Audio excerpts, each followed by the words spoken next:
This is Michael Dawes, Director of Public Relations at Barton Community College. Today we're talking with Dr. Victor Martin. He's the new instructor and coordinator of the agriculture program at Barton Community College. Provide our listeners some background since you are new to the college. When I graduated from Ohio State back in 1991 with my doctorate, I had the opportunity to come out to Kansas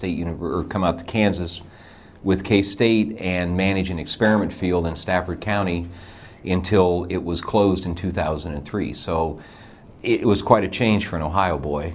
I'd never really worked with sorghum or millet or a lot of other things, or irrigation. So I got a lot of background and opportunity that I think really helps translate what I'm doing into being able to help the students, because I've actually been able to do it, and it gives me a better understanding of what they need when they go out into the workforce.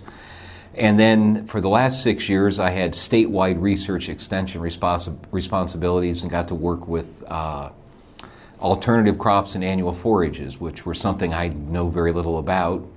So I can sympathize a little bit with what they're trying to cope with, as a lot of our students, work, take full loads of classes, and try to have a social life. So I kind of get that, but I think my background at K-State, and it was a good 20 years for me, really prepared me to be able to help provide, Barton County and our area, the region we serve, and the state of Kansas with high quality, well prepared students. And when I first heard we hired you, I thought, good, we picked cherry picked a professor from the Kansas State, and in some sense that's true. However, you are living and still do live in St. John, and we're commuting to Hutchinson, so we now have you commuting to Barton, and we get the benefits of obviously your education and your experience. I appreciate that. That's quite a compliment. And I get the benefit of getting to interact and students and teach. And one thing that I got to teach a class here in the evenings last spring, and I had forgotten, because I hadn't really had a chance to do direct formal teaching in a long time, how much I kind of missed it. And one of the things it does for me is it helps me have to be sharper and remember things that I sort of knew but didn't pay much attention to because they weren't directly involved in my job. So it actually makes me, I think, better at what I do, to have to make sure that I can keep up with the students. And you have another associate faculty that's helping you. Can you go into that in more detail? Actually, we have two associate faculty. We have one for the animal science and one for entomology.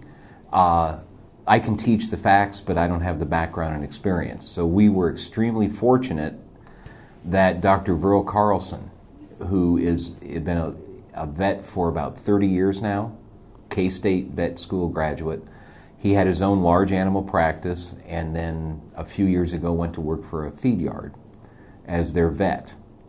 And so he brings a wealth of just practical experience that we can't get in a textbook, and that somebody like myself would have difficulty relating to. We can teach facts, but we can't teach reality. And he applied, and we talked to him, and he's just great. So the other one is Dana Long, and they live in Great Bend and her husband Roger works in the ag industry, and I've known him for a long time. But she's taught out here fairly regularly for I think about the last 8-9 years, and her passion is bugs. So she is really good with the entomology side of it, and that's great because I studied plants. But she does a wonderful job. In fact, right now, one of their class assignments is to go out and they have to collect 60 different insect species. And in spite of the typical student grumbling about having to do it, they're having fun. And they're starting to get into it and enjoy it, and they're actually starting to see things. What opportunities are there for students who are going through Barton's programs? Oh, there are a tremendous number of opportunities. One of the myths is that there are not employment opportunities in agriculture. It's just not true. There was just an article in the Hutchinson News discussing unemployment in Kansas and stating that although we've had difficulties, one of the positives is that our unemployment rate and the stability of our employment levels has been much greater, and one of the main reasons is we're an agricultural state and people have to eat, not just in the United States but worldwide.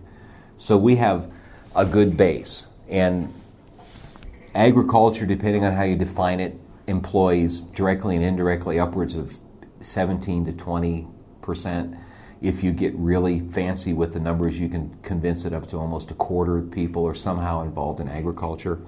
So there's a broad base. For our students, they can do everything from get a certificate in crop protection, and at the end of 1 year, they'll end up with their CDL, they've got the classes they need, a certificate, they can pass their pesticide applicator's license. And we have headhunters, hiring agencies that are constantly seeking people that can be pesticide certified crop applicators. And we're talking within a year or two, students that can be making, with all the hours and all the work they do, $35,000, $40,000, $50,000 a year with benefits.